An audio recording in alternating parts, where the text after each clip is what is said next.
I am very pleased that we can share this stage with speakers of such high caliber who are bringing all their expertise to tackle this challenging topic. I am eager for this discussion to get started, and I'm sure you are too. The event will start with a keynote address of Dr. Mao, Deputy Director General of the Department of International Cooperation of Vietnam. We'll provide you with a brief opportunity to ask him questions, and then we are going to proceed with the rest of the panel. Dr. Mao, I would like to invite you to take the floor and help us set the scene. What, from the government perspective, needs to be done better to crowd in climate finance for the needs of the agricultural sector? And also, I would love to hear main challenges in your region. Dr. Mao, the floor is yours.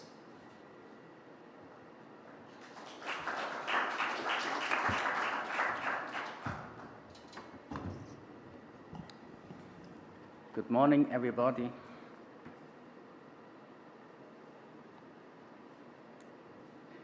Good morning again.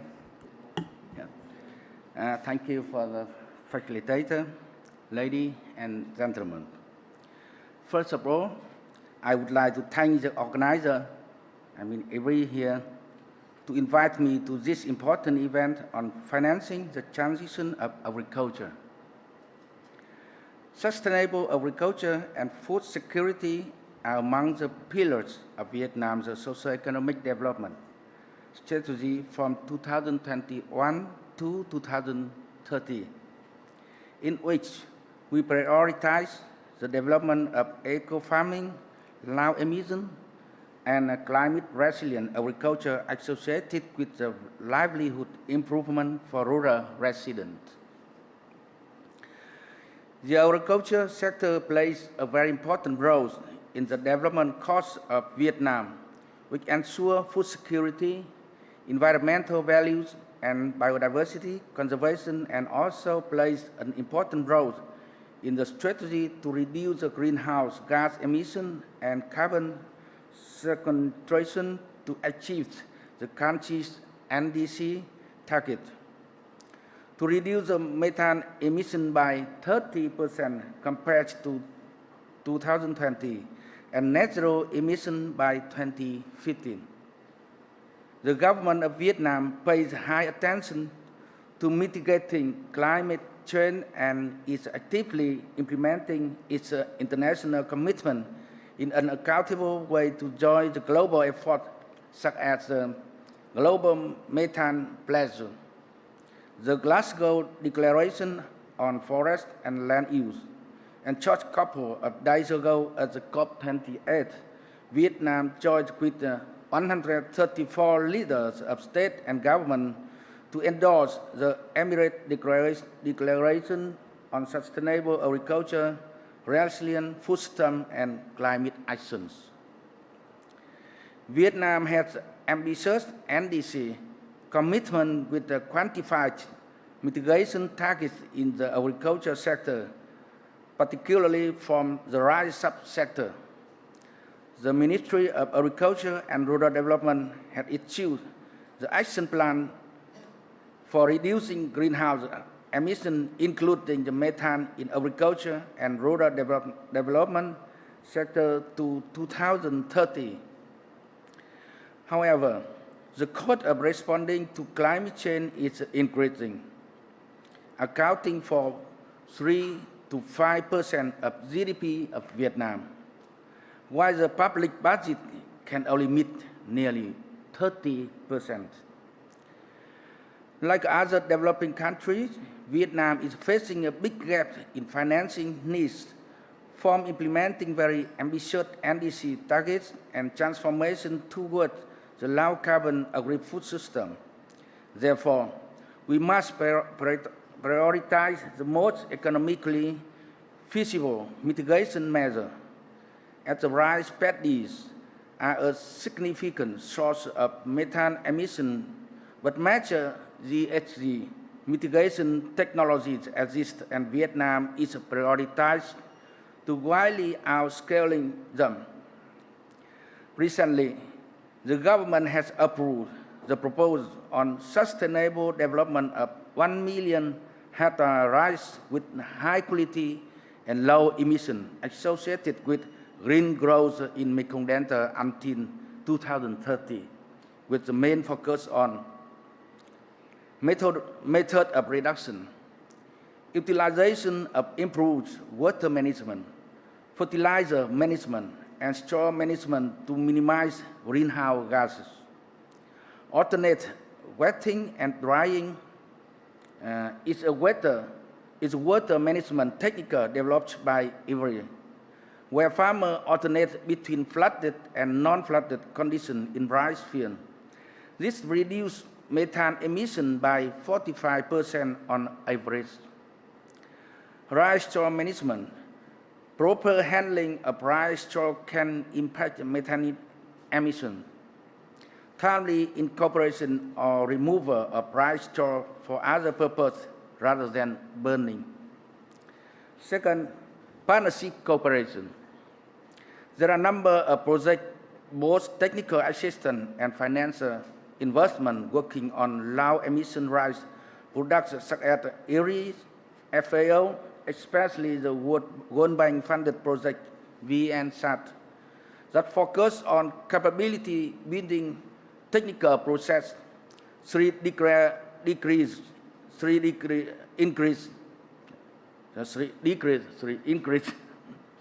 1 March 5 decrease. Investment on infrastructure, irrigation system, reforming cooperative, networking with enterprise business. Now we are preparing the Vansan TCAF project with the World Bank and the USDA project focused on reducing fertilizer in the Mekong Delta. The third, development of monitoring, reporting, and verification, MRV. MRV systems are crucial for tracking progress in emission reduction efforts and enabling climate financial. Transparency and accountability are required for the securing climate financial. IRI FAO supports the government of Vietnam in collecting relevant data with user-friendly tools.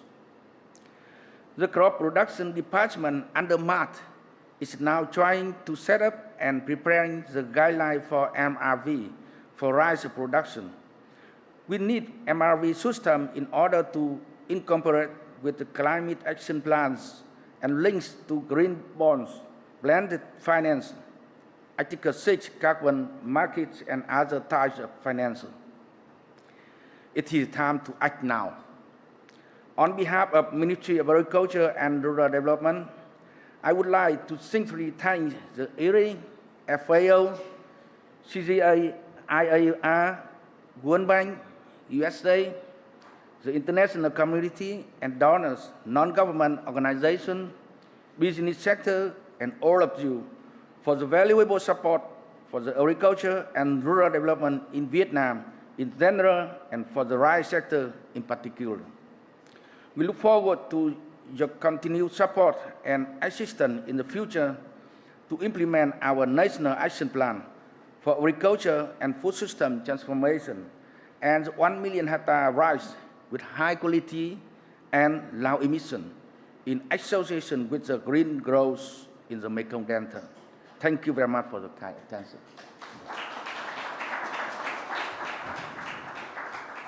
Thank you very much, Dr. Mao. So what I'm taking out of your conversation is a few things. In a country such as Vietnam, where the agri is 3 to 5% of GDP, it's essential to get it right. I'm very pleased to see that you've got 1 million hectares of low emission rice, and really good to see your commitment to methane pledge as well, and MRV obviously. So we have a moment for questions from the audience, if any. So if anyone has a question, can you please just step up and talk to the mic? Or we have a mic over there. Any questions for Dr. Mao?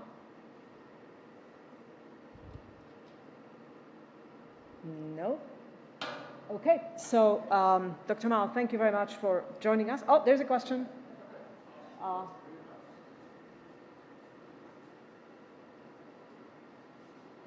Dr. Mao, my question is the following. Do you think that the whole system is supporting you in the changes? banks, governments, other entities like DFIs, do you feel really supported to accomplish the goals that you need?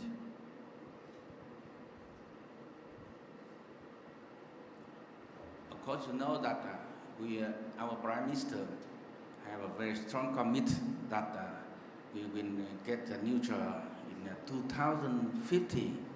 So all of the branches, including the agriculture sector, have to be in action with neutral in 2050. And we need the support, and we feel that very necessary and effective support from the international community so far. But you know that during working with the Vietnam National Action Plan, we have some new idea, like 1 million hectare with high quality and low emission. And we still need more of support from the international community. And that's why we come here to show you that what Vietnam are trying to do and what Vietnam needs to support in the future in order to achieve our Prime Minister's commitment. Thank you. Thank you. Any other questions from the audience? Okay, if not, we are going to get started. So, Dr. Mao, thank you very much for joining. Please, you can stay for the discussion, but if you need to run somewhere else, we understand that. So, let me now introduce to you our panel. And as I call on you, please step up on a stage and get a seat in any particular order. So I'd like to introduce Dr. Bjorn Ole Sander, Country Representative for Thailand and Senior Scientist for Climate Change at IRI. Laurie Kerr, CEO of FinDev Canada. Holger Treidel, Head of Section Climate Change and Climate Policy at GIZ. Han Nguyen, Head of Sustainability at OCI Global.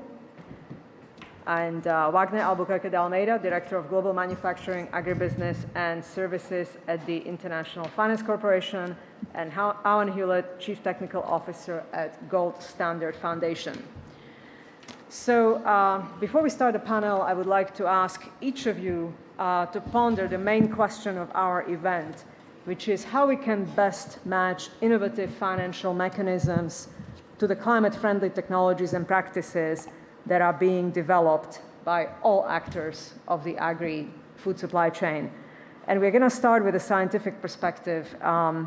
Ole, your organization focuses on rice production. We just heard about 1 million hectares of low-carbon rice. Tell us, and this is one of the most emission-heavy sector, what is your organization expectations of climate finance, and how does IRI support its effectiveness? Over to you. Yeah, thank you very much, Rebecca. And first of all, is my mic on? Yeah. Good morning to everybody, and thanks for joining and postponing your lunch break for maybe an hour or so. And also, thank you very much, Dr. Mao, for these welcome remarks, and congratulations. Highly appreciated this very ambitious policy goal of 1 million hectares of low emissions and high quality rice. I work for the International Rice Research Institute, which is part of the CGIAR. You may have heard about it.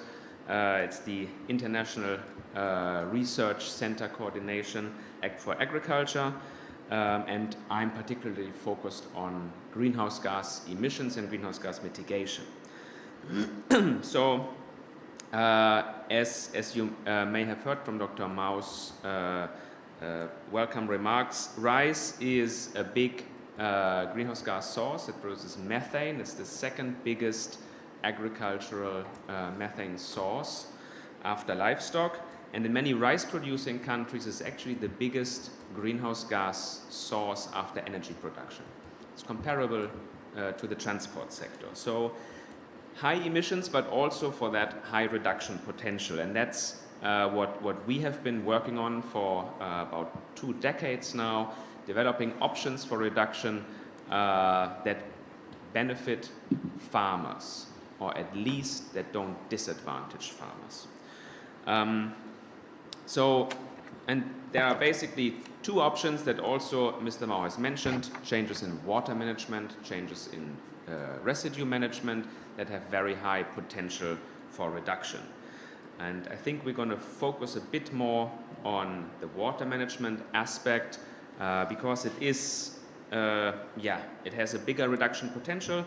It's more straightforward with less potential barriers, and it is part of countries' NDC targets. So in the Paris Agreement, several countries have formulated greenhouse gas mitigation targets for their rice sector. And new to that, and that's also a reason for this discussion, there is now an incentive mechanism attached to that through carbon payments, and I guess my colleague from Goldston that will elaborate a bit more on that.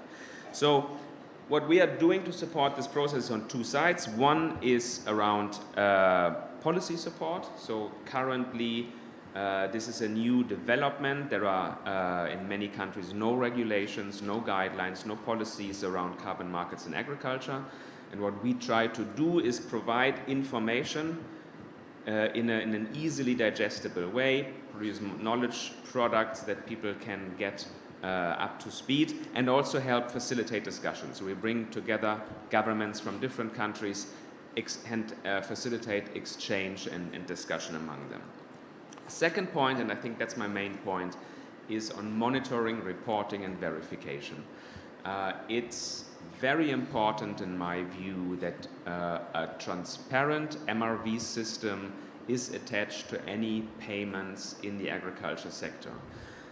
So for people to understand why payments have been assigned to a certain change in practice and how much.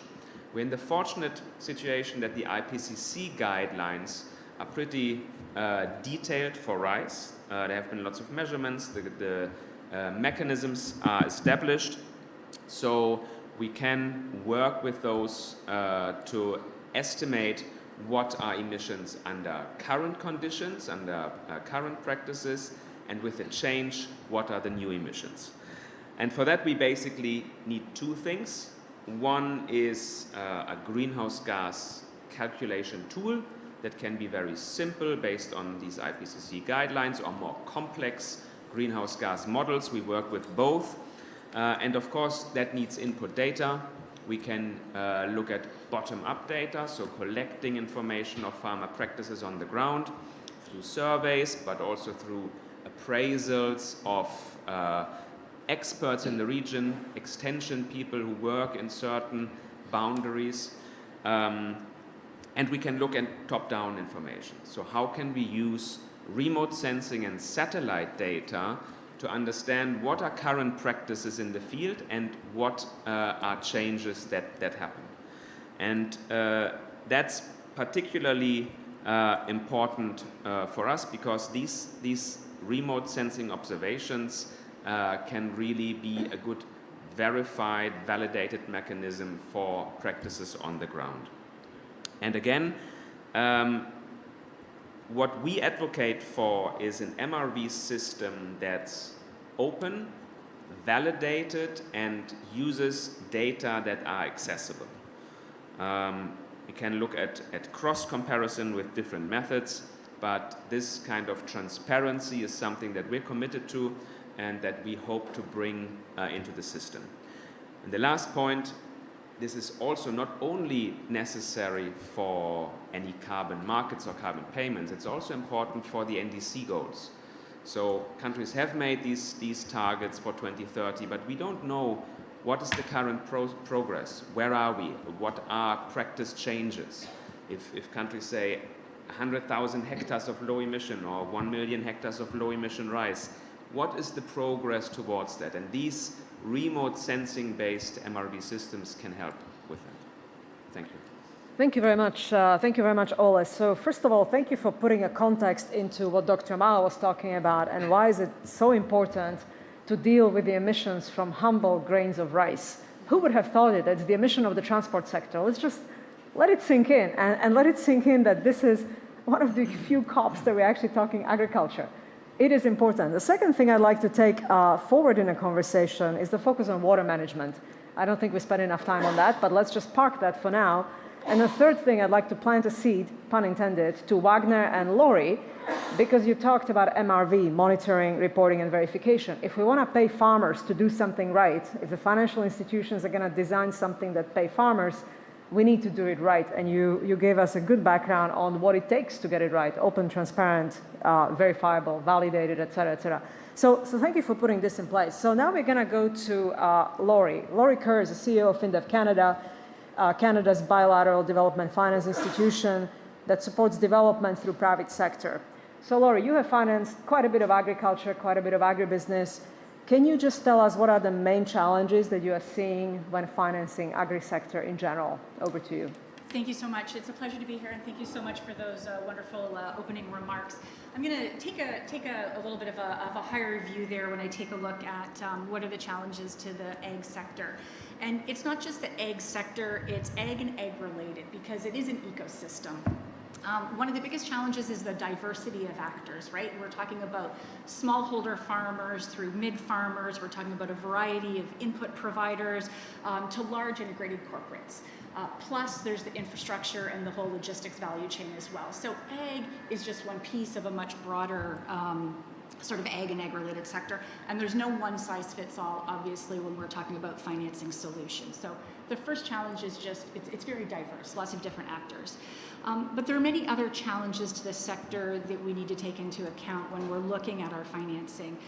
Many of them I'm sure that we're going to talk about today. First, and to put it into perspective from a development finance institution that works exclusively in emerging markets, obviously the sector itself is under increasing strain from climate change.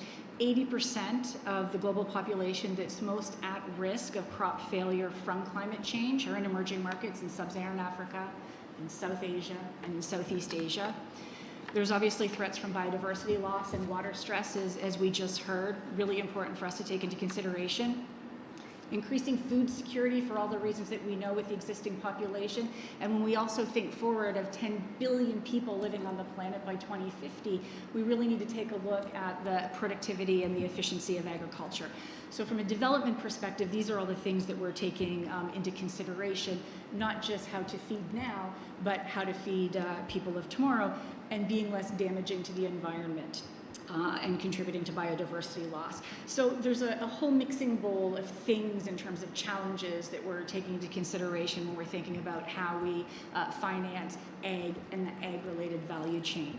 I would say the biggest challenge in terms of financing is actually getting access to finance in smallholder farmers' hands. In emerging markets, 80% of the farmland in sub-Saharan Africa and Asia is managed by smallholder farmers. That's 80%. So think of the criticality of actually getting financing into smallholder farmers. We'll talk a little bit more about it later, but it picks up on a thread that we've heard earlier. It's not just about access to finance. It's access to finance, to skills, to capabilities, to knowledge, to data, and obviously to quality inputs. Thank you very much, Laurie. So a few things that I'm gonna take for the follow-up in our conversation. One is just the sheer diversity of financing solutions that we need to dig deeper, and we have plenty of time in this panel to do it. The second one is food security. How do we feed people, and how do we do it sustainably? And the third one is just the importance of smallholder farmers. It's not just sub-Saharan Africa, it's actually around the world. And we can say that large farms are more efficient. We can say whatever we want to say, but the reality is that we have a lot of smallholder farmers to whom solutions have not been designed. So I'm going to mess up the order here a little bit, because I think the natural jump now is to go to Han Nguyen, because we talk about global food security, and I think Han, you have a certain voice in that. So we're gonna go to you. You work for OCI, a global head of sustainability, and maybe you can talk about how we need to balance feeding the world and doing so sustainably. So over to you. Thanks a lot, and as a proud Vietnamese, I'm really happy to hear also the plan and the ambitions that Vietnam has on this, so thanks a lot for the remark, Dr. Mao.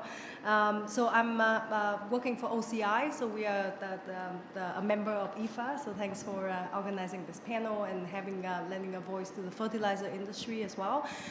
So we are a producer of nitrogen fertilizers, and we have productions globally.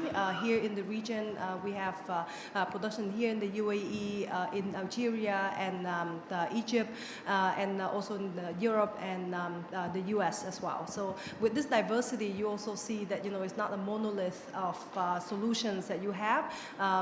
So maybe just to share a bit on what we're doing from the fertilizer industry, and I think in the last, I would say, 3 or 4 years, we have been seeing a lot of both headwind and tailwinds in terms of things that need to happen.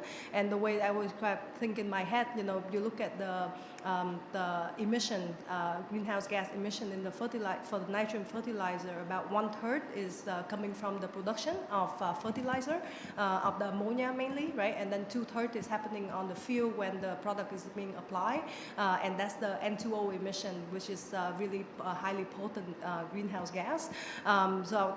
So if you look at the top 1/3, right? So ammonia is produced by using mainly natural gas today, but in some places still coal. The main thing is it's very interesting chemistry, right? Because ammonia is basically hydrogen plus nitrogen. There's abundant nitrogen in the atmosphere, and the hydrogen is actually what takes the N2 that is not available to plant to be something that is available to plant, right? And just to stress that it is an important innovation of the 20th century that enable the increase in food production and the population growth that we have, right? But it's also a very high energy intensive process and also highly polluting process, right? Luckily, I think the solutions are there. So the way that we look at it in the approach that we and others in the industries are attacking include, for example, using what we call green hydrogen. So using the renewable electricity through a process called electrolysis to split water, right? Water is H2O. It's really strong bond, so you need quite a bit of energy with electricity. You could split it and get the hydrogen out at zero emission, right? So it's something that get me really excited as well, right? Because if you think about energy efficiency, essentially, food and energy are so interlinked, right? You look at the base input for hydrogen production or ammonia production is natural gas, and in a country like Vietnam, we have to import natural gas, right? And you're highly dependent on the commodity market, and you saw in the last couple of years how prices has gone up through the roof, right? So technology is still expensive today, but imagine when you could have the local production, everybody has some kind of renewable resources, right? That you could enable this to happen. So that's for me also, when you think of mitigation technology, is also something that it's not just about mitigation, but it's also about adaptation, right? So it's enable the resilience, hopefully. But to get there, the technology today, for example, you still have to compete with incumbent production, which is based on natural gas, which is relatively cheap. So depending on the commodity cycle, you're looking at green hydrogen or green ammonia price of 3 or 4 times more expensive compared to the gray alternative, right? So the question is, who's going to pay for that, right? And then when it comes downstream to the N2O emission, I think typically it's actually also associated with the losses of nutrients as well, right? Because when you have a lot of N2O emission, it's also correlate with nitrate leaching into water. So you lose the really expensive or valuable molecules that you just spend all this energy and money to produce, and then have it lost into the environment.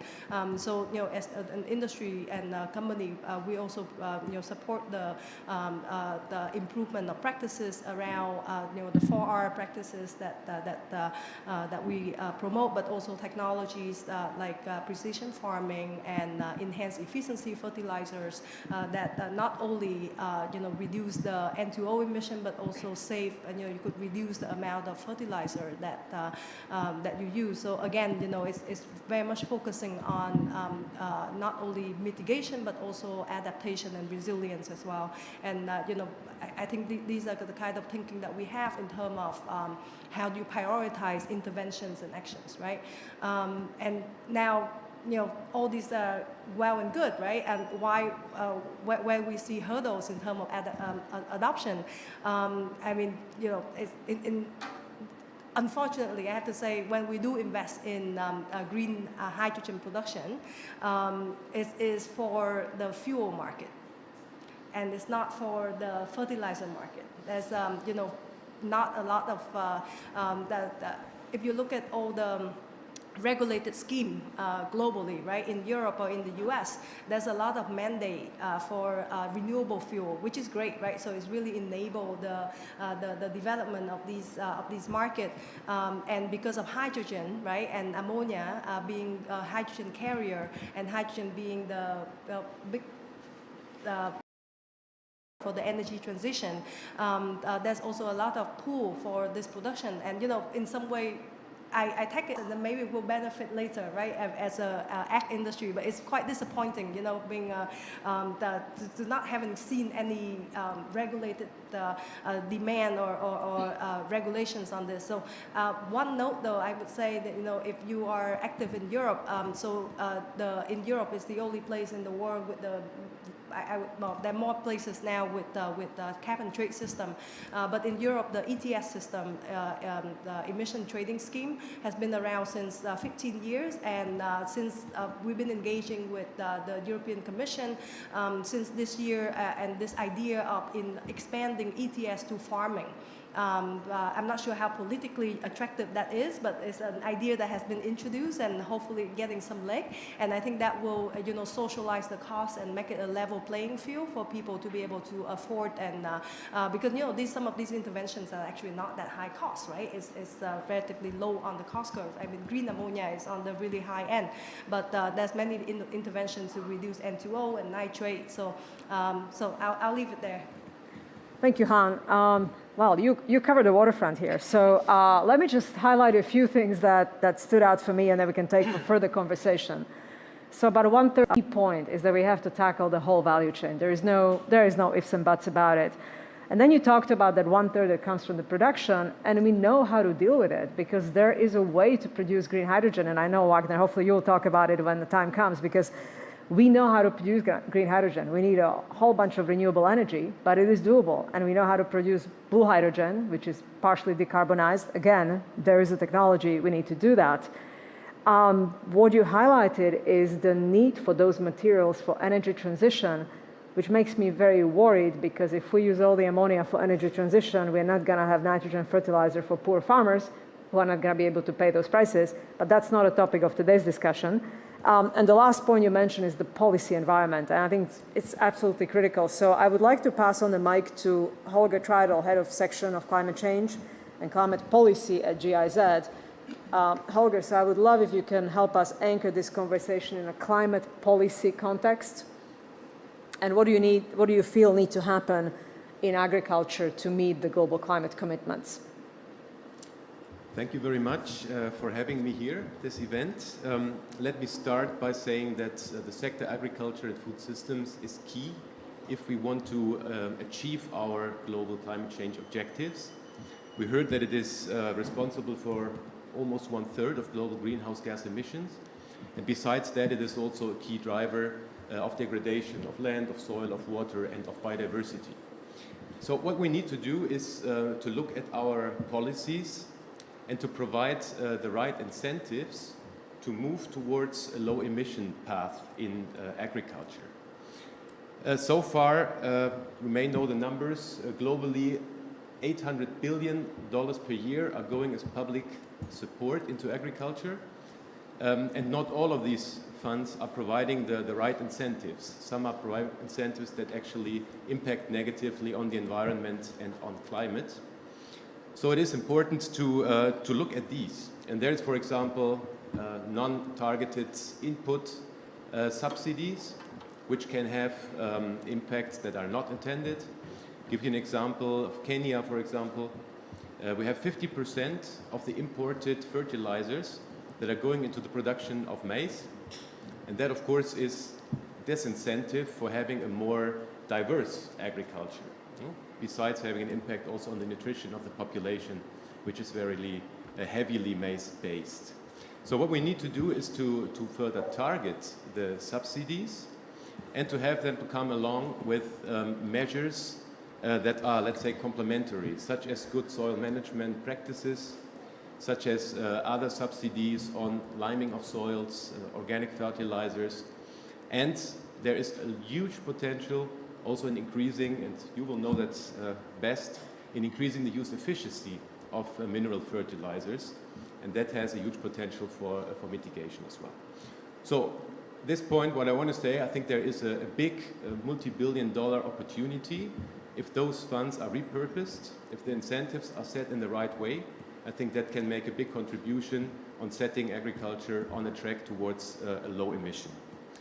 Besides this repurposing, I think it's important also to work on new innovative approaches on how this transition of the agricultural sector can be done. As GIZ, we are working on currently, well, in the last 7 years, we've been implementing 150 projects focusing on agriculture and climate, a total volume of 1.3 billion euros. A lot of focus on Africa and a lot of focus on adaptation, which is needed, but I think we can still do much more in looking at the co-benefits for mitigation, and there is a lot of potential, but we need innovative approaches to do this. There's one initiative that I would like to briefly mention. It's called the Compensation Initiative. It has been launched by the German Ministry of Economic Development and Cooperation, BMZ, in the framework of Germany's last year's G7 presidency. That's an initiative that is implemented together with IFAD that looks at supporting, at rewarding small-scale farmers for providing ecosystem services, such as sequestration of carbon. What the initiative does is to accompany this transition, for example, towards more agroforestry, and it helps to measure and also to verify the amount of carbon that is stored. And this, of course, gives access to the voluntary carbon market, which can be an important additional source of income for those farmers. So I think these kind of initiatives is what we need. One last point. The issue of NDCs, and it was already mentioned. I think it is really important to target agriculture and food systems more clearly in the NDCs. Also in view of the global stocktake that has just been launched and the updates of the NDCs until 2025, there is still a lot of potential to better integrate agriculture into policies and measures in the NDCs. Also for that, there are tools. Actually, there is a new tool that is being launched right now in a parallel session. It's called the NDC Guidance Tool that has been, NDC Guidance Tool for Agriculture and Food Systems has been developed together with WWF, with FAO, CGIAR, the NDC Partnership, GIZ and other partners. And it really aims at identifying what are the policies, what are the measures that can be taken in order to bring the agricultural sector on a low emission track. Thank you. Thank you very much, Holger. So a few things to take into our follow-up conversation. For subsidies, they need to be targeted. And I would actually add to it that perhaps we should look at the outcomes rather than inputs when we do subsidies, because it would lead probably to better decisions. I'm obviously fully in support of the nutrient use efficiency. When we put nutrients on soil, we need to make sure that every drop is used by the plants. And last but not least, you touch upon payments to farmers. Sort of how do you do micropayments to farmers? And it touches on what Ola was talking about on MRV. How do you verify? How do you monitor? How do you make sure that those are real co-benefits? So with that, we're going to go to second financier on the panel, Wagner. So I know very well that IFC has a power to really have a transformative impact through investments and through technical assistance. So tell us your thoughts on how you tailor help to agribusiness and agriculture clients, and how you see the power of finance to make a difference. Okay, thank you for being here. I hope that I will not be too boring talking. Okay, so let's maybe have a nice conversation as well. Okay, so not only reading here. Okay, so let me say the first thing. Okay, is we are part of the World Bank. Okay, we tell us that we are the largest development finance for private sector, yes. But this does not mean that we cannot do much more. The larger does not mean that you reach the full capacity that we should be doing. So, and that's the ambition that we have.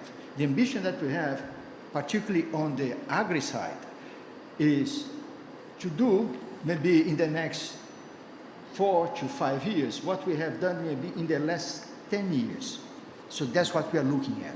And what have we done in the last year only? It was $3.4 billion in the whole supply chain. Okay? So, but when we look for agri, when we look for food security, we are not only looking for, what are we looking for, okay? So we are looking essentially to enhance the food quality, availability, nutrition, and affordability, okay? So you need to have these all elements to have access. The second one is to prioritize inclusive business models, and here we are talking about the females, youths, so it's not, we need to be more inclusive than what we are today. And the other part that we cannot avoid, even though agri generates jobs, generates economic development, but the other part that we need to always to talk about is also about climate. It's not talking about agri today without climate and the utilization of resources, we are only fooling ourselves. So we cannot limit this kind of conversation. Also, when we talk about IFC, we know that it's not only about money. It's much more than about money. And here we are talking about knowledge, capacity, developing different kind of products, different kind of investments with different tools. And what are these tools? First of all, we have the plain vanilla, okay? Our mainstream investments that we will have the debt, and there is a lot of kind of different kind of debt. There is the equity, also things that we do. We also do risk management, meaning swaps, derivatives, to support the transaction, to eliminate the risk. But there is two special secret arms that I think we have in our toolkit. Is advisory and upstream. And for me, these are the key elements to try to create knowledge and to create capacity. And here I wanted to say something. When we talk about capacity, we tend to say that the capacity is with the farmers, or maybe with the small farmers. I will say, no, we are wrong if we think like that. We are absolutely wrong if we only think which is about small farmers. It's about the small farmers, it's about the mid farmers, it's about the big farmers, it's about the banks, it's about the aggregators, it's about the logistics, it's about the energy generation, it's about the government capacity. It's everything together. And to solve or to improve the results that we have, to be improved, because more people will need to consume food, more people will come to the market, we need to look for agri, not only about the farmers only alone. It's a much more complex, it's a much more interlinked system. And that's the beauty of the challenge. And by the way, if somebody has the whole solution for this, please tell me, because it's not a $1 million questions, okay? It's a $1 trillion or $1 trillion questions, because that's the kind of investments that we need to do. And when we talk about what we are thinking about, creation of content is a key element that we wanted to do. And that's why only give the money and without supporting, it's something that we are missing the opportunity. And we have several things that we have done in the last few years. For example, we just published a book on the smallholders and the creation of supply chains. We are talking about scale irrigation systems. We are talking about food loss. And here is something interesting. We talk about food loss. We're talking about people starving, but we are losing a lot of food. And do you know what is the side effect? There is emission. For each thing that we throw away, there is emission. For each thing that we throw away, that we lose during the process, there is water that we are not leveraging. So we need to think more broadly. And here, we are trying also to develop tools that can calculate, that can try to educate what we should be doing. By the way, tools are something, there is no perfection tools, okay? Tools need to evolve, and that's why we need to work with more people. We need to work with the NGOs. We need to work with universities. We need to work with investors. We need to work because the world is evolving. I remember the first thing that I used to like at IFC was the Equator Principles. It's amazing, the creation of standards. Now we are talking Paris alignment. What else we need to talk? We cannot stop. It's our tools that we do. I don't want to say they are perfect, but they are a help to articulate and to put maybe a direction to what we want to do. But to make the tool perfect, we need to learn from the tool, and we need to do it together. So IFC, the World Bank, and nobody has the only one answer. And we are here working together. If we don't do this, then we'll fail. So I'm talking too much, but I want to only tell maybe a little bit about some examples to what we do, okay? Decarbonization is a major issue. And by the way, food is so important that today the World Bank is discussing big complex challenge for the world, okay? So we are creating 6 platforms addressing major issues. Do you know what we have there? Food and nutrition is one of them, okay? Water is another one. Digitalization is another one. So everything is about food. Everything is about what we are discussing today. So I have more examples, but I will stop, okay? So I will shut up, okay? I love your passion. I love your passion. Thank you. I love your passion, Wagner, and really great to hear. So let me just highlight a few things that we take to our further conversation. First of all, if we talk about agri and we don't talk about climate and resources, we are fooling ourselves. And thank you for saying it out loud, because this is really essential. The second thing, the interlinkages in the system, it's what Han was talking about and Laurie touched upon. And we had actually one of those quite substantive conversations yesterday across the whole agri value chain, for the first time ever, by the way. So very proud of you highlighting this, because this is essential. The next thing that's essential is food loss. And I think we need to think about it slightly differently, because Han talked about it. And I think one of you, maybe Holger, talked about it. Nutrient use efficiency. Yeah, Holger talked about it. Nutrient use efficiency. Food loss is not only the food that we produce that gets lost on the way. Food loss starts with the farm that uses too much fertilizer, too much seed, too much whatever. It starts at the farm. It goes through transportation system. It goes through delivery. The food losses, the nutrient losses, if you sort of enlarge the concept, starts early on a farm and goes all the way, and we need to pay attention to it. And evolution of tools, absolutely essential. So we're going to go to tools now, and we're going to go to Owen. Owen Hewlett is the Chief Technical Officer at the Gold Standard Foundation. And Owen, you can tell us about voluntary carbon markets and how they can help transition in ag. And if you also can touch upon the recent controversy around carbon markets, because we sort of look at carbon markets as our help, our crutch to actually get through what we need to get through. But recently there's been a lot of discussions and polemics about it. So help us highlight what it means for ag and how we make it real. Yeah, sure. And hi, everybody. Thanks for inviting. And it's kind of nice to go last in a way and build off all the other points raised so far. I think the most optimistic person in the room is probably not expecting the world to generate enough finance and enough motivation, or more finance or more motivation than we actually need to achieve net zero and avert the biodiversity crisis. I think at best our optimism would stretch to we raise just enough to get the job done. I think that's the reality of the world we live in, and the real reality, if I can stretch that, is probably that we're scrambling to do that much. And if that's true, then it logically follows that in the world of finance and motivation, we have a whole range of different sources of finance. Debt, equity have been discussed, tax and subsidy, some of the new innovative ones, carbon border adjustments, adaptation. There's a whole other COP process for nature. We have corporate inventory mechanisms and offset mechanisms. So we need the summation of that to add up to the amount of finance we need. And on the motivation side, countries need things to count in their NDCs. They need things to tell their voters that have been achieved. Companies need to meet their regulations. They need to convince their consumers they're doing the right thing. So there are a lot of sources of finance, and there are a lot of motivations, and we need it to add up to the right amount, because it's very unlikely we'll have more than we need. And if that is all true, then what we need to be focusing on is the effectiveness of mechanisms. And by effective, I really mean efficient. So if we're going to spend just the right amount of money, we need to spend it right, on the right things, and avoid things like double counting that lead to inefficiency. We need it to be efficacious, if that's a word.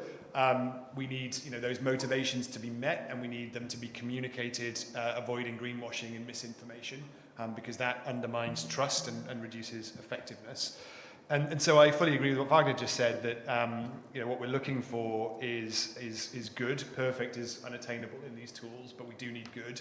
And I think what's somewhat plagued mechanisms like the carbon market is that having given itself the permission not to be perfect, it kind of forgot to also be good. It actually forgot the good part in a lot of cases. But the voluntary carbon market's an interesting example. My organization works across all of those sources of finance and most of those motivations in some ways. And you could describe our mission as trying to make those effective. And the carbon markets, as a microcosm of all of that, if I'm right about efficiency and efficacy, then the carbon markets need to finance the bit that it is for and not stretch to things that it isn't for. And so, for example, carbon markets should be additional. They should sponsor additional action. So it should be looking for the things that other forms of finance can't reach. And clearly in agriculture, there's a lot of those. But as we heard from Han earlier, if 70% is scope 3, then scope 3 is the right source of finance and motivation for that part. And if carbon markets interferes with that, double counts with that, reduces the efficacy of those claims, then the effectiveness is reduced and we won't get there. So when I think about some of the bigger controversies in the carbon market, they really demonstrate that. And Holger made the point that some of these sources of finances, some of these motivations can actually lead to negative outcomes. And sometimes they're just being used for the wrong thing. And so the biggest source of criticism has really been around REDD+, and my view there has always been that the short-term, additional, volatile nature of carbon markets is ill-suited to finance long-term, durable conservation. So it's not necessarily either's fault, it's a mismatch of finance with activity. So do I think the voluntary carbon markets can support agriculture? I absolutely do. It needs to be spent carefully, and it needs to be driven to the right things, and it needs to be claimed properly from the right sense of motivation to do that. And that kind of leads me on to my final point, which would be, we talk about the financing of changed practices and improved technologies, but transition is going to be essential here. So when we think about different crops, for example, we also need to think about the long-term pathway to net zero and whether there is one. Will it add up? Will changing all of these practices and technologies at the current rate or an enhanced rate of growth for some of those products in terms of consumption, will it add up to net zero in the end? Or are we kidding ourselves? Are we just trying to decarbonize something that can't fundamentally add up? Now, rice as a food staple, you would think is on the low risk end. But then you think about things like ice cream, right? And it's pretty relevant at this COP. Can we sustain dairy ice cream? That seems really unlikely. But that leaves us with a problem, right? Because that's not the dairy farmer's fault. And you can't just ask a dairy farmer to suddenly start producing rice, clearly. So we do need to think really carefully about the pathways. The voluntary carbon market is especially bad at that because it's short-term finance. It's short, and that's not a criticism, short-term finance is great. But if you don't think about the long term as well, then you have a problem. So we need to think about those pathways. We need to think about how do we support farmers, especially if their pathway isn't going to be, isn't going to make it to net zero or has to substantially change. So we're financing changes in practice and we're financing changes in employment even potentially. And then I think, justice is clearly a national issue. I thought the opening remarks were really excellent and really encouraging in that sense, but it's also a really local issue. So we can't manage the issues for local producers with just a national or an international policy or a technocratic construct like the carbon markets, I would say. Mm-hmm. Thank you very much, Alan. So what I'm taking out of your short intervention is that perfect is definitely the enemy of good enough. And I think Wagner echoed it as well, because we are developing tools, and those tools are what they are, and they will be made better. And you in carbon markets, in voluntary carbon markets, we have what we have, and we can make it better. So that's really essential. The second one is, how do we support farmers? At the end of the day, if we want to have a global food security, we have to find a solution to support farmers. And, we will have to get there. There is no option. We have to feed the world, and we have to do it sustainably. So finding solutions for farmers is essential. And then, world without ice cream. Does anyone want a world without ice cream here? I don't think so. I think we need to find a way to do that, to keep it going. So what I'd like to do, we have about 25 minutes. I'd like to split this discussion into two. This is about financing agriculture, and there are really two buckets here. One is, how do we finance small farmers, and how do we finance companies, which includes large farms, large farmers, industrial companies that are producing food towards that transition. So I'd like to start with the farmers, and I'd like to go to you, Ola, to start with, because you talked about MRV, monitoring verification. You know, farmer is at the center. She has a land, she takes care of the soil, she gets rewarded from the output. And therefore, she is invested in the quality of that soil, because if she messes it up, she's not going to have a yield next year. On top of that, she can be invested in other things, which is maintaining that soil quality and be compensated for it. So can you shed some light on what you see in Southeast Asia, in how farmers do it, and what can financial sector, Laurie and Wagner, work on to get that farmer to be compensated for good practices on a farm? Yeah, thanks for pointing that out, Alsbeta. And they should indeed be more in the focus of this discussion, because they are the ones that we ask to change the current practices. So farmers are the main stakeholders of Erie and our main clients. And we have to also realize that when we talk about rice, for example, that's produced in Asia, we're talking about developing countries and a smallholder context. So rice farmers or farmers in general in Asia, also in Africa, are among the poorest parts of society. And we ask them to change their practices because we think, oh, they produce too much greenhouse gas emissions, but those are often also traditional practices. So we really ask a lot of those farmers. And therefore, I think that within the discussion of carbon markets and carbon payments, they should participate in the whole system.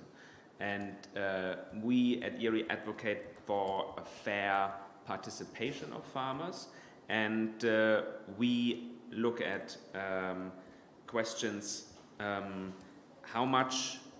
what is a fair share of a carbon credit, for example, that should go to a farmer? What's the minimum pay a farmer should receive for changing practices? But also, what's the best way to compensate a farmer? Is it really a cash transaction, which probably has very high transaction costs? There are blockchain technologies that are being tried. Also, smallholder farmers often have cell phones. They shop in 7-Elevens.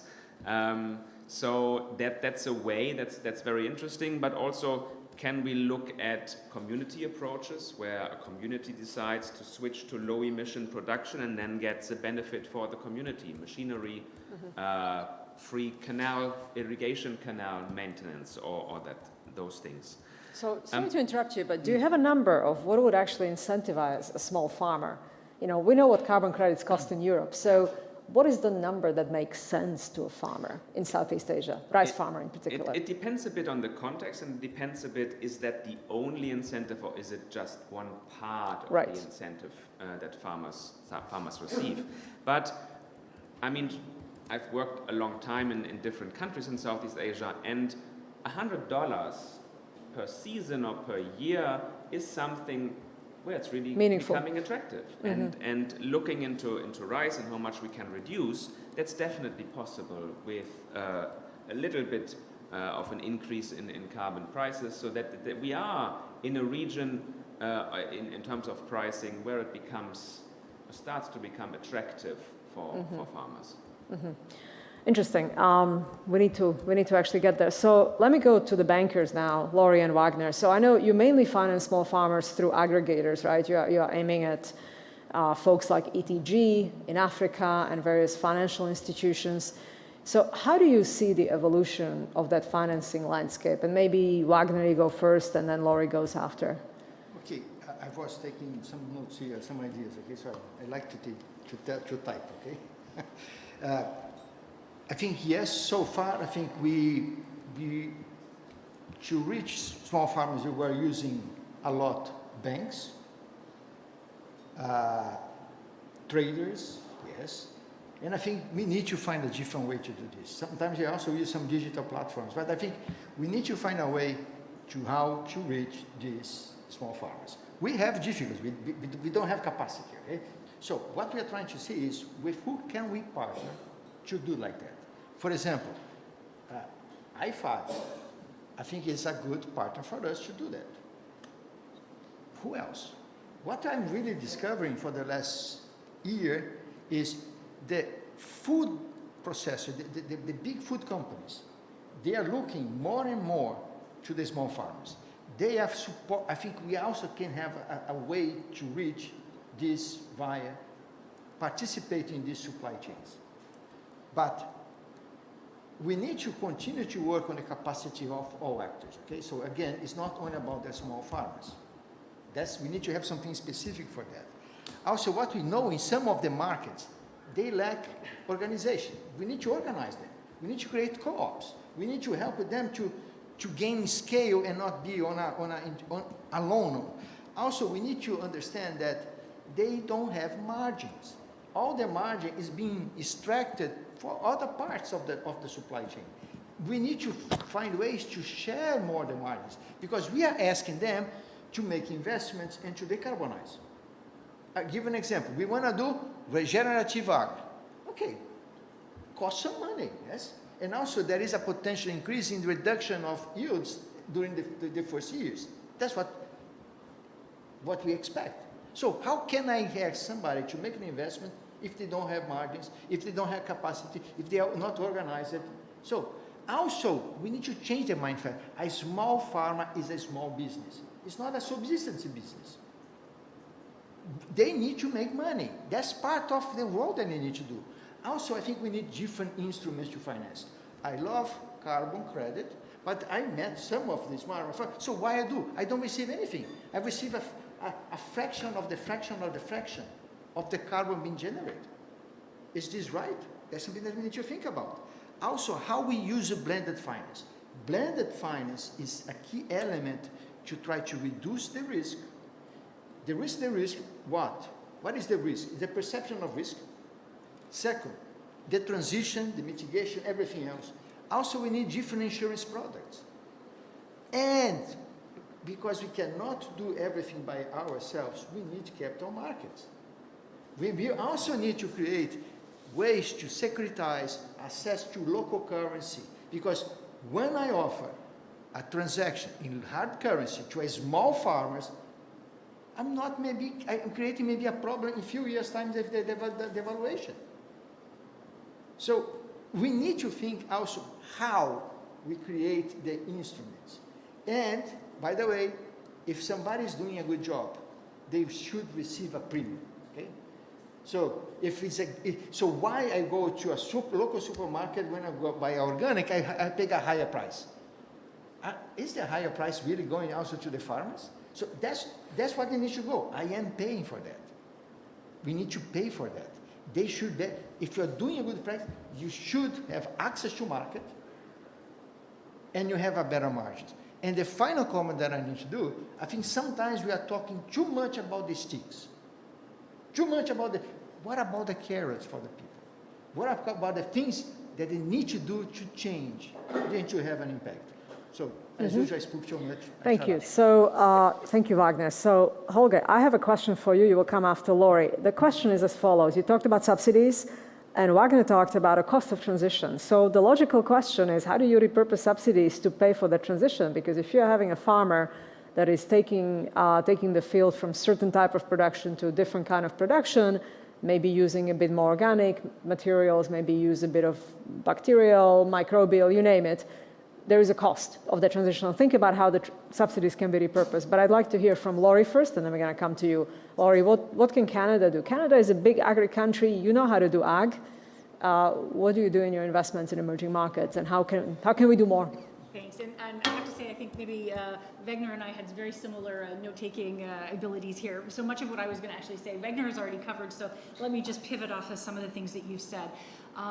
Definitely there's the opportunity and the need for creative financial mechanisms, as has been discussed here, or has been suggested. I think it's also a parallel approach, right? Like the traditional ways to get to the smallholder farmers, given the lack of capacity in institutions that are sitting locally, is really to take advantage of the capillarity of those local institutions, whether it's local financial institutions, microfinance institutions, cooperative, other financial services providers. So doing these things in parallel, it's not one or the other, it's all of the above, I think is really important.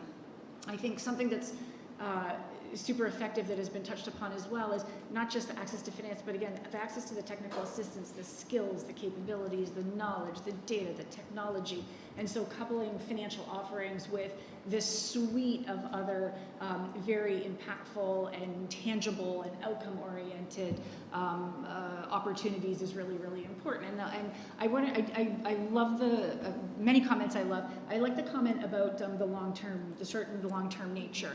And as we're providing financing to help with sort of short-term needs, some of the things that you can do with this value-added services and with technical assistance, for example, we've worked with a farmer, and we did a sort of a climate like assessment and actually helped them in making a decision of switching crops, because they knew they had X number of years left. But if they're thinking about how to maintain, how to sustain jobs for the long term, they actually needed to transition to a different crop. So how do we help them on their transition, in addition to all of the other things of, water effectiveness, input effectiveness, et cetera, but are they actually, in the first place, are they planting the right seeds? And so these are the types of things that help with a long-term view that are very, very important, that you don't only get through only a financing product. Right. Thank you, Laurie. So it really needs to have a suite of services, advisory basically, for the financial institutions like the two of you. So Holger, you talk about subsidies, and you talked about targeting the right outcomes. So can they be repurposed to generate the outcomes on a farm that we are looking for here? Well, yes, I think they can, and they need to be repurposed in a way that they support, let's say, a good mixture of the different instruments to be used. I think that's all about agroecology, having a good mixture of mineral fertilizers, having organic fertilizers, soil liming, etc. So to provide that as an incentive to farmers to apply this mixture and think about, well, the long-term sustainability of the soils. You said that it's in the farmer's own interest, and that is true, but still we see in some parts of the world that the short-term gains are still leading to soils being degraded, and then farmers in some parts have to just move to another piece of land to continue. So I think it's important, this repurposing, really to find under the cover of soil health a long-term solution and direct the subsidies in that direction. Mm-hmm. So Alan, to you, how do you incentivize a farmer short-term and long-term? Because when we do carbon credits, it's a long-term exercise, right? You are committing to certain management on your farm for a number of years. How do we make sure that a farmer who is really living, I don't even want to call it paycheck to paycheck, grain to grain, I don't know how you call it any other, how do you call it on a farm? Paycheck to paycheck, right? You seed, you sell, and then you repeat. They live on a 3-month cycle, 6-month cycle at the most. How do we make sure that we can do carbon credits, that we incentivize the farmer, but that it works in the short term and the long term? Yeah, I mean, I don't have the magic bullet answer to that, but it's an interesting framing, because a few years ago, a paper I really, or a book really that I really liked, was World Resources Institute's menu of options for achieving net zero in the food system. And one of the exam questions, if you like, that they set themselves was, how do you feed 10 billion people and avert the nature and climate crises? Because we're not just talking about enough production to feed what we have now, right? and the livestock that will grow with it. And their finding was quite simple, actually, that there is already more than enough land employed in food production to feed 10 billion people and the growth in livestock that goes with that. And you don't need any more land, clearly, for that. What you need to do, and what is feasible, is to increase yield and reduce waste. And Magna made a really great case for reducing waste. That's an activity we don't talk about enough, for sure. But if you're increasing your productivity and reducing your waste as a business, that sounds like Profit 101 to me. And I think sometimes we fixate a little bit on how do we encourage producers to mitigate the climate emergency, but not talk to them about how do we increase your yield and reduce your waste, because those two things will improve their paycheck to paycheck situation. So really, one of the issues of carbon markets is it naturally pulls you towards things that the market needs. You know, it's constructed from offsetting. It needs permanence. It needs no double counting. It needs rigorous MRV. It's a very technocratic construct, and it wants to finance things that deliver the most carbon credits because that's where the market makes its money. But that's not how farmers make their money, right? So we need to somehow repurpose how we think about the definition of activities that the carbon market focuses on, to rather than saying soil carbon and rather than saying, you know, advanced wetting and drying, how do we improve yield and reduce waste? Because that's what makes a project durable. That's what makes a change durable. If it makes the farmer more money and it makes the farmer more secure. So I think that's what we need to focus on. It's not an easy shift because carbon markets also require additionality. This can't happen unless the carbon finance is involved. But clearly, if I'm talking about a Profit 101 situation, that's not a great fit with additionality. So how do we overcome that? And to finally get to your specific question, I think that's where you start to need to think about different forms of finance working together, because carbon markets shouldn't be long-term, actually. They should be very short-term and targeted, should get you over that hump of, I can't do this, but as soon as I can do it, I can do it forever because it's profitable for me. That's when your Scope 3 finance should be coming in, and the premiums that Wagner and Laurie both spoke about, in my view. Great, thank you very much. So we are wrapping up this part of the panel, which is financing for the farmer, and I want to see if there are any questions in the audience before we go to on a farmer. Okay. Yeah. Financing, and this have nothing to do with fertilizers, but so in my previous life, I actually was managing a flower farm in the Netherlands, right? And I'm also now exposed to how the U.S. market works. So it's very developed market perspective, right? But farmland asset valuation is something that is that kind of struck me, the very polar difference between the U.S. and Europe, right? So in the Netherlands, you are the land that you have is valued based on the yield that you have and the value of the crop that you could grow on that land, but also the integrity of that land, right? The ecosystem services of that land, right? Not always, but that's factored into the value that you have for that land. In the U.S., it's exclusively, almost exclusively, is based on previous yield, right? So I think, you know, I really like also, Owen, your comments about short-term and long-term, and you know, what you could do with the carbon accounting in a way, right? And I think I've seen, I think one of the discussions we had yesterday in our roundtable with the food value chain was the fact, you know, like a lot of the ag-related carbon market is go to soy carbon, which is long-term in nature, right? And maybe that, and it's really difficult to MRV that, but instead, I mean, it's not about carbon only, right? It's about the integrity of the soil, it's about the ability of the soil to provide long-term yield, right? Because the next person who's gonna go and buy that piece of land want to be able to produce that on that piece of land productively for a long time, and your access to water, the ability to retain water, nutrients, and also, you know, the soil carbon and structure as well. And then the short-term mechanism could be, you know, and then that's your Scope 3. It should really about, you know, the input that you put in there, and then the real emission that is happening in the field when you are producing on it. So it's get a bit conflated, right, with the whole you know, soil carbon, and not enough focus, I think, on the avoidance, the accounting. Yeah, Han, you're just bringing in basic financial concepts of valuing soil as an asset. It's a net cash flow that the soil can produce, and that's the value of the products that you produce plus, right? So it's not different from valuing any other asset, but what is new here, and I think it's been evolving over the past couple of years, is valuing soil as an asset. That is really something which hasn't quite caught on. It's catching on, and the approach that you're describing is exactly that. But let's see if there are any questions in the audience to the panelists. Right here. Please speak to the mic because it's being recorded and it's being played on a main screen, so go ahead. Hi everyone, thank you so much. This was a fascinating panel. I do have a question for farmers in countries, specifically smaller. Actually, can you also introduce yourself so we know who's talking? My name is Maribel Moses. And you're affiliated with? I'm affiliated with Micronesia, the Federated States of Micronesia. Fabulous. Thank you. So for smaller island nations and nations whose farmers, whose food consumption is dependent on local agricultural production, so farms who don't necessarily have a presence with global trade, but for countries whose food security is highly dependent on local farms, what resources would you say are available to those farmers in addressing issues like soil salinization and the threats of sea level rise in terms of transforming those agricultural systems and ways to bridge the information gap between resources that are available? Bridging that gap. Right.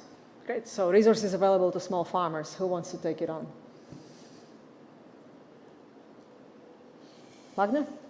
Okay, I will give maybe the financial aspect, the financial side, okay?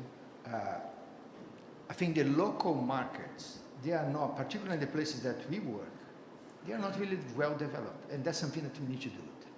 The banks, they have a difficulty sometimes to provide support because they cannot fully understand and to assess the risks that they face. So that's why I'm saying capacity is not only about the small farmers, it's about everybody else. Also, there is a truth that the supply chain is not global supply chains. There is a lot of local supply chains. And what is different is sometimes these local supply chains, they are not well explored by the systems. And that's something that we need to do. And then come to the point is, for local business, we need to use the local markets, local currency, which is a little, reduces a key element of the risk, a financial risk that the farmers are not capable to eliminate, which is market risk. That's one perspective. The second thing is that local, part of the things that we need to do needs a payout a little bit longer. So you don't do something today to solve the problem next week. So it takes a little bit longer. If you want to, for example, if you want to take, we have today 1/3 of the land is already degraded, yes? Because we misuse by the practice that we have. So I cannot fund this only with short-term money. So the local market also needs to have sources for long-term. So there is a lot of things to be unlocked. Okay? That's maybe the beauty of the secret that we need to try to do together. So it's not an easy, for the mechanization. It's something very important. They don't have. They don't have money, they don't have capacity. So maybe what we need to do, we need to create the Ubers for mechanization. Yes? So we need to try to think different kind of things that can allow them to use. And what kind of new technologies. So we love to invest in private equities that developing only small technology that the farmers can deploy and use later on. So we visit one particular country that I don't want to mention, I don't want to make advertisers here, but the secret that these guys have, using water, or maybe monitoring the level, the quality, the life of the bees. So there is no bees. Bees are dying. So there are so many interesting things happening outside that sometimes doesn't cost tons of money, but costs something. And the farmers, they don't have the money to do. So we need to put them together in a broader system to help them to transition. Mm-hmm. So that's the only thing that I can give you is the financial perspective. Okay? Yeah, no, it's the financial perspective, local currency financing. That's essential because you cannot finance small farmers in Micronesia in US dollars, and development of long-term capital markets so that there is longer-term financing available in those markets. That is absolutely essential.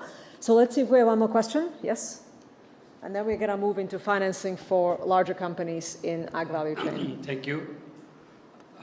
Small farmer who is adopting the new technology, and on the other hand, the technology helps him to reduce the methane, or as for example in rice, then many technologies are there which can reduce the methane, but at the same time he is also having a sacrifice some yield in comparison to the only conventional. So that type of the farmer must be compensated because he is helping to the climate, but sacrificing his yield. So that must be subsidized or should be supported properly. I am Dr. Pathak from India. Yeah. Dr. Pathak, thank you very much. So this is a comment, not a question, and we talked about it, that some of the subsidies perhaps could be refashioned to support the transition to a different kind of farming. And well noted, and I think there is probably an agreement on a panel on that. So let us now, we have probably 5-6 minutes to see how the bankers on a panel and how others on a panel finance larger entities in the ag value chain. It is not just a small farmer, that's the final frontier, if I were to say that, but it's also the companies that are doing decarbonized inputs, companies that are producing lower carbon footprint inputs for the farm, and larger farmers that are actually doing it on a farm. So Han, I'm going to start with you, and I'm going to see what your wish list is in terms of financing. So you are global sustainability lead. What do you need from the financial sector to get your transition going? And I know you work on blue hydrogen, you work on green, you work on a number of other decarbonized technologies. What do you need? I think because, like I said, we have operations in different regions, right? And we see the policies that is supporting the demand and the supply side in Europe and the US. I would say we don't need that much support. Like maybe my boss would disagree, right? I think with the existing commercially available financial instruments that we have access to fund projects that we are building in the US and also things that we're doing in Europe is, it takes care of itself. The challenge we see is what to do in, in Egypt, in Algeria, and in the UAE, right? Even here where we are. Anyway, maybe something will come this week, right? We still have one more week of COP to have. So support for emerging markets, basically. But what you're not saying is that in the US, you have been mightily helped by the Inflation Reduction Act, which is a policy move. So you can have a policy proposal that allows for certain investments like the IRA in the US. And in emerging markets, it sounds very clear that you need financing. It's a very different financing environment compared to the US and Europe, right? Yeah, and I think, in Egypt, actually last COP, we launched the first green hydrogen production integrated in our ammonia plant, right? And it's a perfect example of a project where Blended Finance supported this, right? We got support from the European Development Bank, we got the EBRD, and various other financial institutions, the Egyptian Sovereign Wealth Fund. We work with the Norwegians, and it's a small project, by the way, right? But it's so it's one of these kind of landmark pilot projects that come together. But I have to say that that kind of financing is needed, especially from the beginning, because like I said from the beginning, the green hydrogen is so expensive, right? You need to be able to bridge that gap, de-risk the technology, and I think that's the role of Blended Finance as well. And then but different instrument is needed, I think, when you look at the different stage of developments, right? I mean, at this point, it's more about, demonstrate this project works, and then when you want to scale it, right, from this 10% of our production is being green to the next, to become 100%, that's another instrument that will be needed, right? Excellent. So blended finance, this is a transition finance. So this has been around for 10, 15 years. Laurie and Wagner, what do you add about blended finance, and how do we use them correctly? Yeah, so India, so I think that's a really great segue. So certainly there's a different value proposition, or just a different financial proposition, I should say, when we're looking at the bigger players sort of in the ag space. So we're just starting from a different perspective. As you said, lots of times there's commercial financing available, and then blended finance can come in to actually help achieve to help sort of address the risks and rewards and achieve a different type of outcome than would have been able to achieve without that. Maybe it's a new technology, maybe it's a new market, maybe it's an innovative way of doing something piloting. But the idea of using blended finance is that it's to address something that's time bound. It's not a permanent substitute, because at the end of the day, what we're looking to do is try and create sustainably, financially sustainably solutions as well. So is there a way that we can use blended finance to help address some of the costs and some of the risks of some of the hydrogen activities that you're using? So blended finance, so I definitely agree, blended finance is critical in this space. The second is supporting the sustainability framework. So different companies are at different parts of their journey along their own internal sustainability framework. So how can we help companies to put those frameworks in place, determine what types of implementation action plans to support that. We already talked about pilots. And then what I will say, again, bringing it back to the farmer, even in the large companies that we deal with, there's always something in the conversation about the farmer. So whether you're talking about farmers directly or whether you're talking about the other end of the spectrum, there is sort of this continual push and tentacle into the farmer. So that's something that's continuous throughout all the conversations with the different actors. Thank you, Laurie. Wagner, anything to add to Blended before we do the final round? Yes, I think for me, from blended, I think they need to be time bound, okay? So a blended finance needs to have a purpose and need to have a time. It cannot be forever, okay? Second thing, blended finance cannot distort the market. Because if you distort, later on when disappear, you didn't create much, okay? So and you also need to have really clear what are the outcomes that you have. And I think we need to be transparent to say when we are using, what kind of development impact that you do, and we need to be accountable for that. I think for me, it's a key element to de-risk, it's a key element to transform, but it's only a transition, it's not the entire journey. Thank you, Wagner. Transparency, purpose, time-bound, don't distort the markets, and have a very clear vision of the outcomes of why we're using that. All right, so we are coming to the final round, and final round is a rapid-fire, quick final round. I would like to ask each and every one of you what you wish for this COP to achieve when it comes to agriculture, agribusiness, and finance. So I'm going to start with you, Aaron, in terms of carbon markets. What's your wish for ag, finance, and carbon markets, your space? Can I have two if I say them really quickly? I think one would be a much more holistic view of how companies should act in support of their supply chains. So that includes carbon markets and their Scope 3 working together, not pretending they're the same thing. And the other is a much greater focus on the point I made in the first piece around how we think about the long-term, and the short-term justice in transition. Thank you. Ole, for South Asia, what's your wish list for your farmers? What do you want to bring home back to Thailand? If I should point out one thing that I hope will come through in this COP or in the near future is really a better integration of science and research into the discussion, into policy, and into financial mechanisms, because we need to base what we do on evidence in order to have long-term positive effects. Thank you, Ole. Holger? Well, I think it's mainly that the visibility and the importance of the sector to reach the global climate goals becomes ever more clearly, and also that we give more importance to the mitigation part of agriculture. So far it's been mainly adaptation, that we consider more the co-benefits of mitigation and also include that when we update the NDCs in the next 2 years. Thank you, Holger. Han? I hope that we get to a clear point about Article 6 and that real commitment from developed countries to actually purchase the credits from developing countries. Fabulous. Laurie?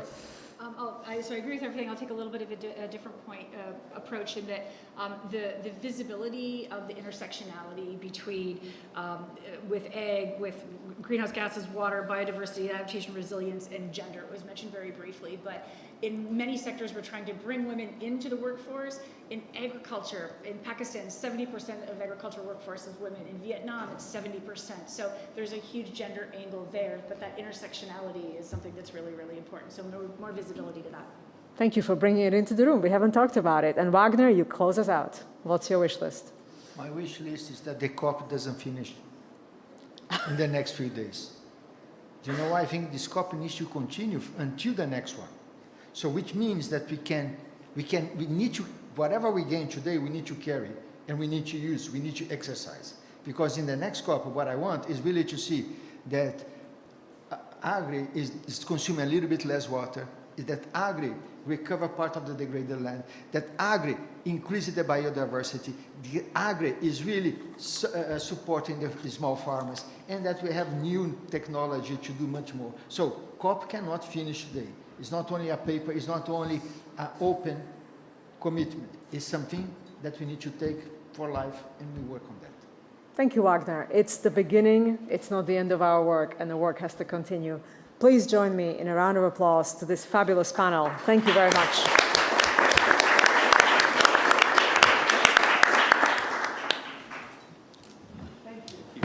My friend, we'd love to talk with you. Yeah, please. Not today, but that's right. Hello, everyone. Thank you very much. And I would like to ask you to use your